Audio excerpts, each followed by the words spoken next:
I think it's a very good sign that the last 6 years African agriculture grew at higher rates than at any time the 30 years before. Something has happened. The African agriculture growth rates in the last 6 years were higher than at any time the 30 years before, probably despite of aid. But in some countries also because of agricultural development assistance. Secondly, I think there are two new factors which bring agriculture back and which play very well into your hands. One is security considerations. It was a shock to many world leaders what happened in the first half of last year, of 2008, the food riots. And they have started to equate food riots with agriculture. And so it comes from the top. It's not the interest in growth, unfortunately. They don't care whether the licks grow or not.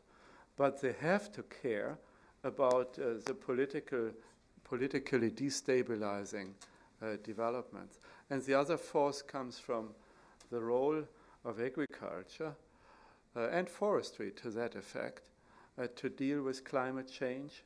And so it has taken a long time for the environmental community to go into circles and see that agriculture is part of the problem and part of the solution of climate change in mitigation. So I think these two forces add to the growth and development conviction of the countries themselves.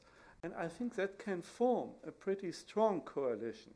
The growth interest of the countries themselves and the external bads which come out of climate change and political destabilization, suddenly reinventing and re-identifying agriculture. And the numbers, replenishing IFPRI plus 50% the week before Christmas. I think that was not just Christmas spirit in that replenishing. In 2 weeks, the Madrid conference follow up to the World Food Summit. I think Spain alone has already mumbled something about an incremental 200 to 500 million for food and agriculture. So I think some signs are there, but we cannot take them for granted, and we have to keep working on it. Only with voices like you, I think we can come back to a sustainable focus on agriculture and not just to an agriculture bubble which will go away right away when things sort of have settled down.